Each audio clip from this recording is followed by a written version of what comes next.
کی رنگا رنگ مذہبی، تہذیبی، ثقافتی میراث اس لحاظ سے بھی اہم ہے کہ یہ دوسری چیزوں سے مخاصمت ہونے کے بجائے موافقت پر مبنی ہے۔ یہی وجہ ہے کہ سینکڑوں ہزاروں سال گزر جانے کے باوجود بھی یہ آج بھی جاری و ساری ہے اور مستقبل میں بھی اس میں کوئی تبدیلی کے آثار نظر نہیں آتے۔ ہمارے ملک میں کئی روحانی مقامات ہیں جہاں کثرت میں وحدت کا جذبہ جھلکتا ہے۔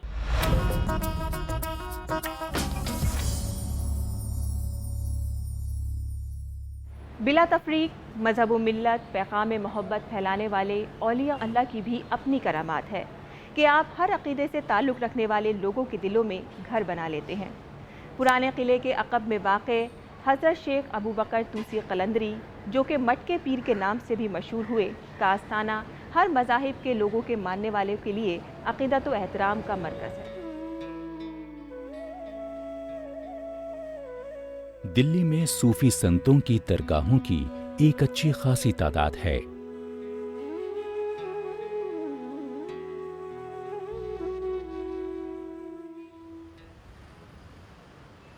مٹکے پیر بابا کا یہ آستانہ بھی زائرین کے لیے ایک اہم مرکز مانا جاتا ہے، جو پرانا قلعہ روڈ پر عام شاہراہ کے کنارے واقع ہے۔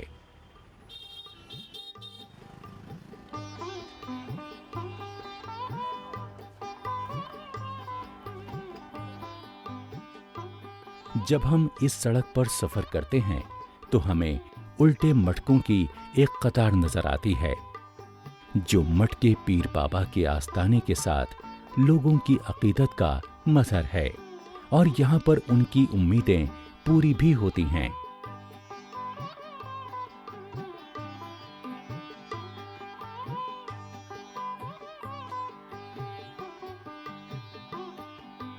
اس درگاہ کی روحانی برکات پر سچا یقین رکھنے والے لوگ ہر مذہب سے تعلق رکھتے ہیں۔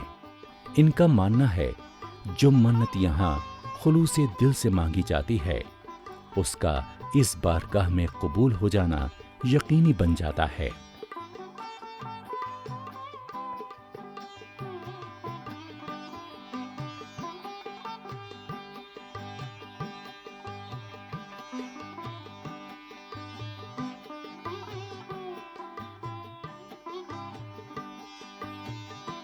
حضرت شیخ ابو بکر طوسی حیدری قلندری رحمۃ اللہ علیہ، جو مٹکے پیر بابا کے نام سے مشہور ہیں، ان کے مزار پر سینکڑوں لوگ حاضری دیتے ہیں جو دور دراز علاقوں سے یہاں وارد ہوتے ہیں۔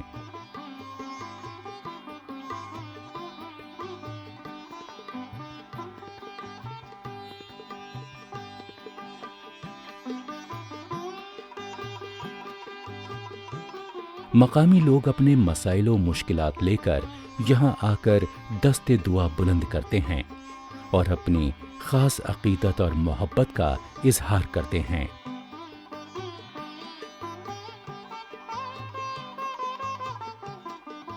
کہا جاتا ہے کہ مٹکے پیر بابا یہاں ایران سے تشریف لائے ہیں اور ان کے روحانی کمالات، خاص کر تکلیفوں سے راحت کے لیے یہ درگاہ کافی مشہور ہے۔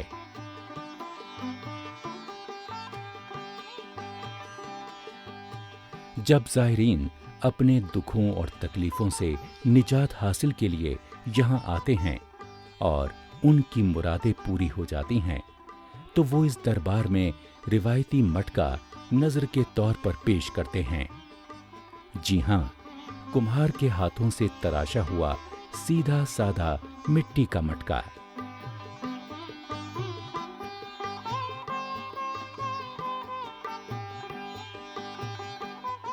قلندری خاندان سے وابستہ روحانی اور صوفی بزرگ حضرت شیخ ابو بکر طوسی حیدری قلندری رحمۃ اللہ علیہ ایران کے طوسی ضلع سے تعلق رکھتے تھے، اور وہ امن و آشتی کے اسلامی پیغام کو لے کر تبلیغ دین کے لیے 12ویں صدی میں بھارت تشریف لائے تھے۔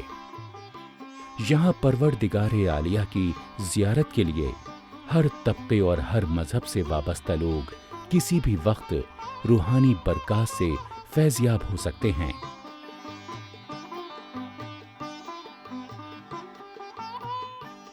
सूफी बुजुर्ग मटके पीर बाबा के आस्थाने के बालाई हिस्से पर सफेद संगमरमर का इस्तेमाल हुआ है।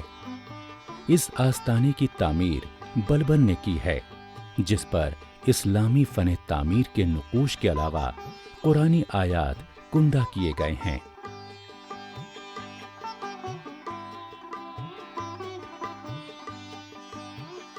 अपनी हाजतों को पूरा करने के लिए कुरानी आयात से मुज़य्यन चादरें चढ़ाई जाती हैं, फूल भी निछावर किए जाते हैं, सुर्ख धागे बांधे जाते हैं और मिठाइयां बांटी जाती हैं। गरज ये कि हर समत यहां अमनो आश्ती है।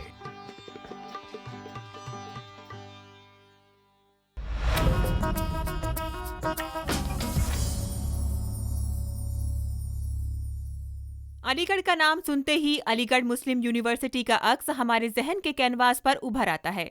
लेकिन ये इल्मी शहर इसके अलावा भी कई एक चीजों के लिए मशहूर है। जी हाँ, अलीगढ़ ताले बनाने का अहम मरकज है। यहाँ के बने ताले पूरी दुनिया में मशहूर हैं।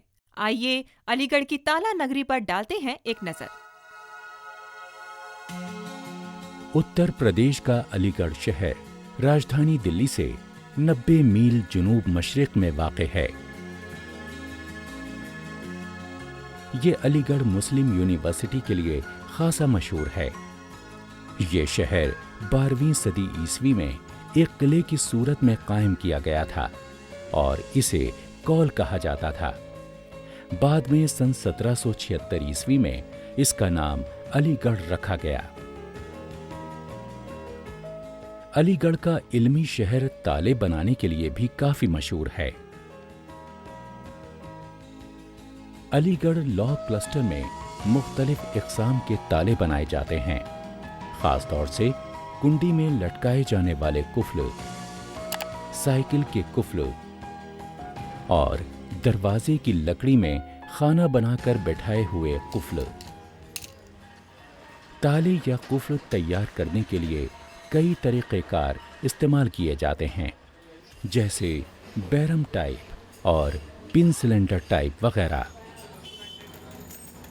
अलीगढ़ में ताले बनाने वाले 4-5 बड़े कारखाने हैं। 20 से 30 तक दरमियानी दर्जे के कारखाने और 1000 से ज़ायद छोटे कारखाने मौजूद हैं।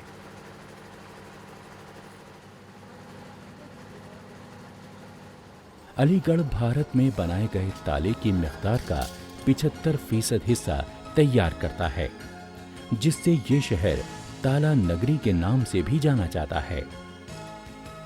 कई कंपनियां कुफ्ल की तिजारत में हिस्सा ले रही हैं। हाँ, यहाँ फकत चंद ही एक्सपोर्टर हैं।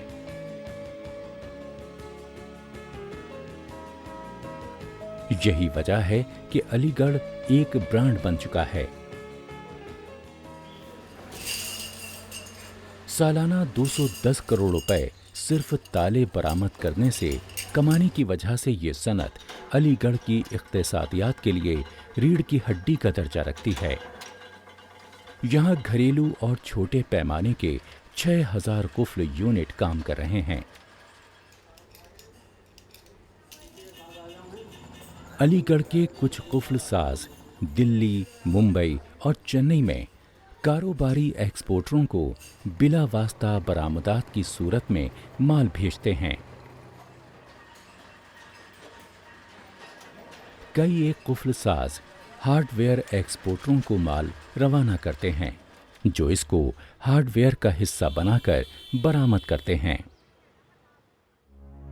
ताहम कुछ अरसे से मशरक़ी एशियाई ममालिक जैसे चीन, ताइवान और कोरिया से सस्ते ताले बाजार में आने से और धात की कीमतों में दुगना इजाफा होने की वजह से ये सनत मुश्किलात में घिराई है।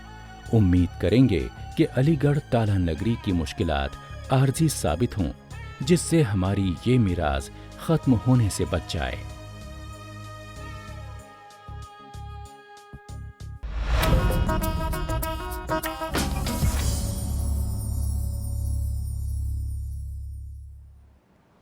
एक मौके पर हर तरफ उर्दू का बोलबाला था। کئی علاقوں میں یہ نہ صرف عوامی زبان تھی بلکہ اسے سرکاری زبان ہونے کا بھی اعزاز حاصل تھا۔ اردو نے پورے بر صغیر کے لیے اہم کردار ادا کیا۔ اس نے برطانوی حکومت کے خلاف لوگوں کو متحد کیا۔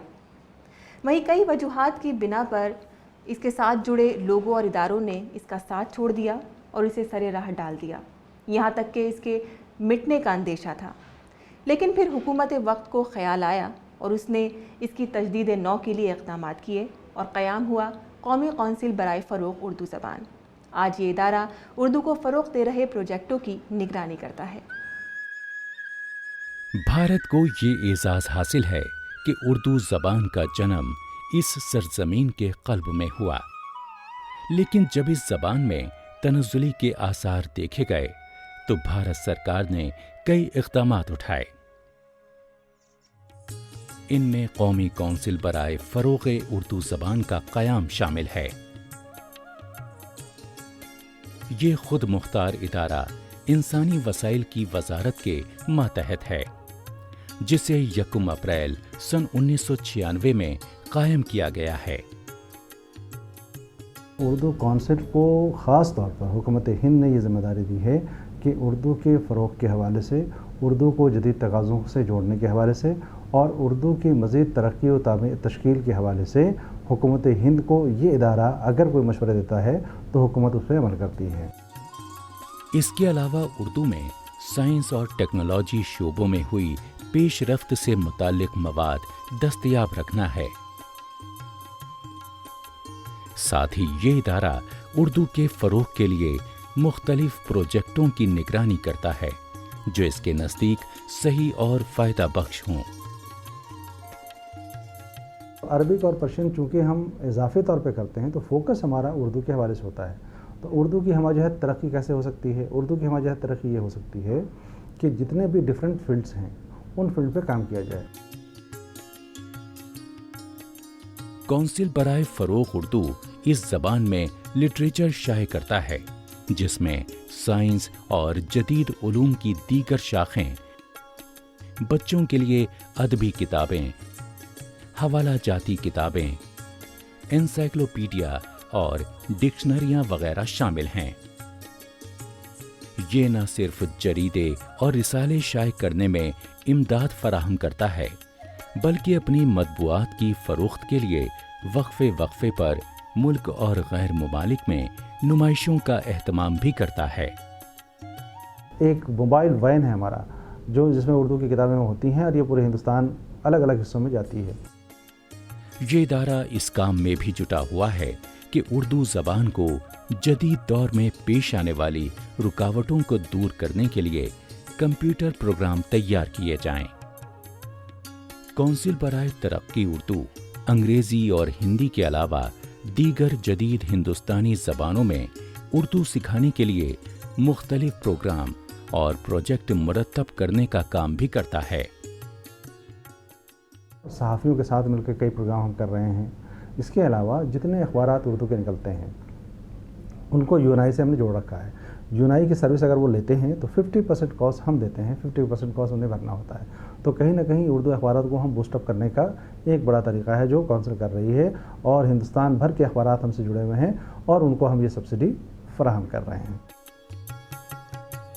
کونسل نہ صرف مالی اور تکنیکی پہلوؤں کی نگرانی اور سرپرستی کر رہا ہے بلکہ علم کے سمندر سے گوہر نایاب چن کر انہیں اردو کا لباس پہنانے میں بھی مدد کرتا ہے۔ بہت سے ایسے رائٹر ہیں جو کتاب لکھ رہے ہیں، چاہے وہ شاعری پہ لکھ رہے ہوں، فکشن میں لکھ رہے ہوں، کرٹکس پہ لکھ رہے ہوں، وہ اگر کتاب شائع کرتے ہیں تو ان کی کتابیں ہم تھوک میں خریدتے ہیں۔ اس طرح سے ان کی ایک حوصلہ افزائی ہو جاتی ہے کہ جو پیسے انہوں نے انویسٹ کیے ہیں وہ ان کو پیسے بھی مل جائیں، اور وہ کتابیں جب ہمارے پاس آتی ہیں تو ان کتابوں کو ہندوستان بھر کی جتنی ریپیوٹڈ لائبریریز ہیں ان کو ہم فری آف کاسٹ بھیجتے ہیں۔ اردو کے تئیں اس ہمدردانہ اور احسن رویے کے لیے یہ زبان اس ادارے کی مشکور ہے۔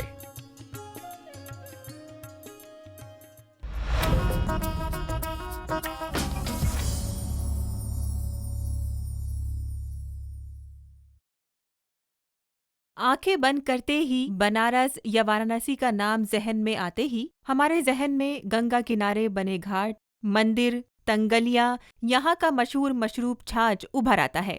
हिंदुस्तान का ये मशहूर शहर हिंदू मजहब की मुनासबत से भी बड़ी अहमियत का हामिल है और यहाँ की बनारसी साड़ियाँ भी काफ़ी मशहूर हैं। बनारसी साड़ियाँ पूरी दुनिया में अपना अलग मकाम रखती हैं। बनारसी साड़ियाँ शादियों के लिबास के लिए एक रिवायती अलामत के तौर पर भी उभर कर सामने आई हैं। इसको बुनने वाले हुनरमंद कारीगर नस्लों से इस काम को करते चले आ रहे हैं।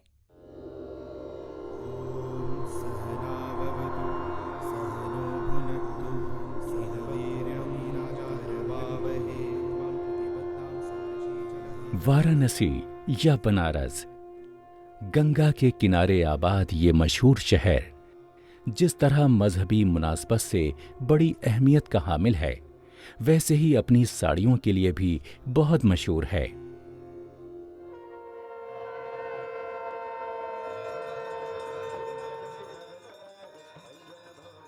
बनारस की तारीख काफी पुरानी है।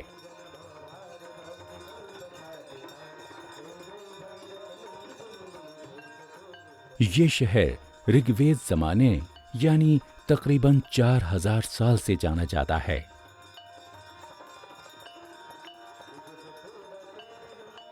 रामायण और महाभारत के जमाने में भी बनारसी साड़ियों का जिक्र मिलता है और इनको हिरनिया वस्त्र कहा जाता था।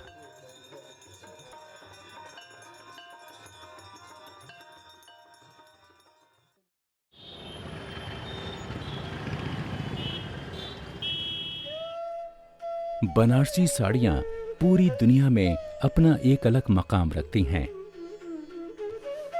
बनारसी साड़ियों की अपनी ही अलग दिलकश और शाहाना खूबसूरती है, जिसकी वजह से ये हर हिंदुस्तानी खातून का पसंदीदा लिबास है।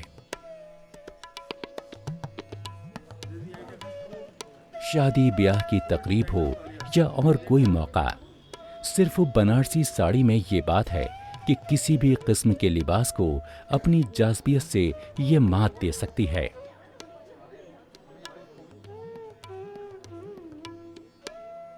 बनारसी साड़ियाँ शादी ब्याह की तकरीब के लिए मखसूस और मुनफरिद लिबास की एक रिवायती अलामत के तौर पर उभर कर सामने आई हैं।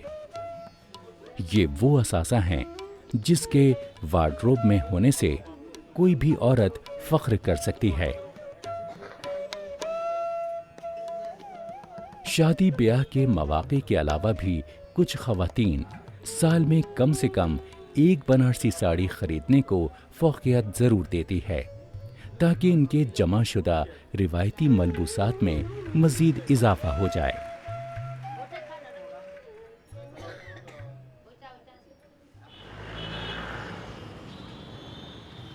बनारस हिंदुस्तान में पारचा साजी और कपड़े बुनने के फ़न का ज़रख़ेज़ मरकज़ है, जो कि कम ख्वाब साड़ियों और ऑल ओवर लिबास के लिए मशहूर है।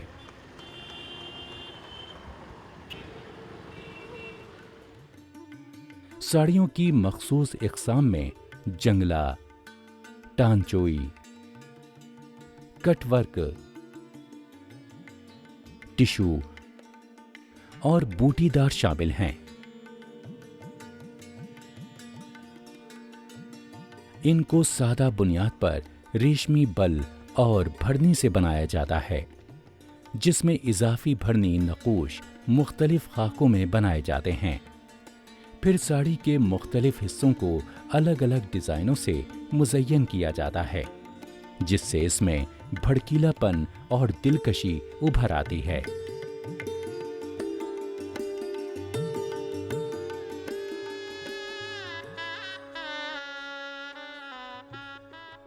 कदीम ज़माने में भी बनारस रुई या कॉटन से बनी साड़ियाँ और लिबास के लिए मशहूर था, लेकिन मुग़ल दौरे हुक्मरानी में यहाँ के हुनरमंदों ने रेशम की तरफ रुख किया और कम ख्वाब की साड़ियाँ बुनने लगे, जिनमें सोने और चांदी के धागे से पेचीदा डिज़ाइन काढ़े जाते हैं। ये बनारस की साड़ियों का तुर्रे इम्तियाज आज भी है।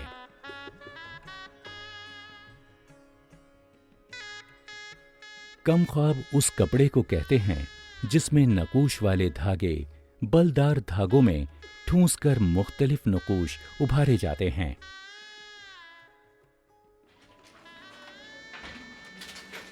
बुनाई के दौरान भराई वाला धागा बाकायदगी से बलदार धागों के ऊपर और नीचे से गुजरता है।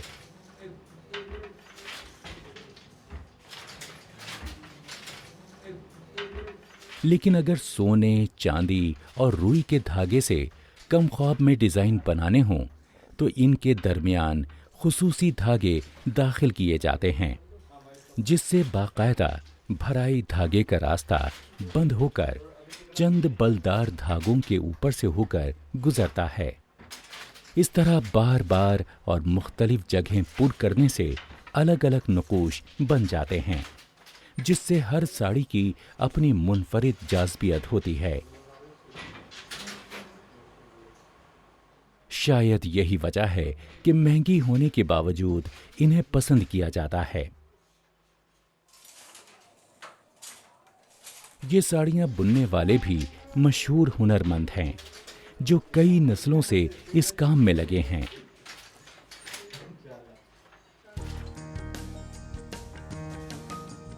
माशी आसूदा हाली की वजह से बनारसी साड़ियों की मांग में भी इजाफा हुआ है और यूं भारत में साड़ी पहनने की मिरास भी अभी तक बरकरार है।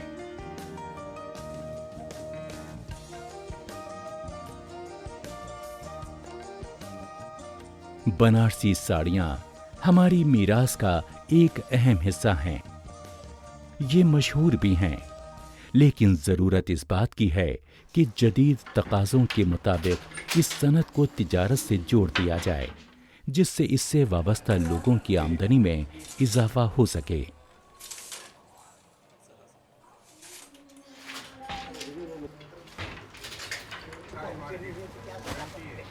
माली आसूदा हाली की वजह से बनारसी साड़ियों की मांग में इजाफा हुआ है और इस तरह से भारत की मिरास का ये सफ़र जारी है और आने वाली नस्लों के लिए भी ये यूं ही चलता रहेगा। तहजीबी और सकाफती मिरास का ये सिलसिला अगले शुमारे में भी जारी रहेगा। अब इजाज़त दीजिए, खुदा हाफिज़।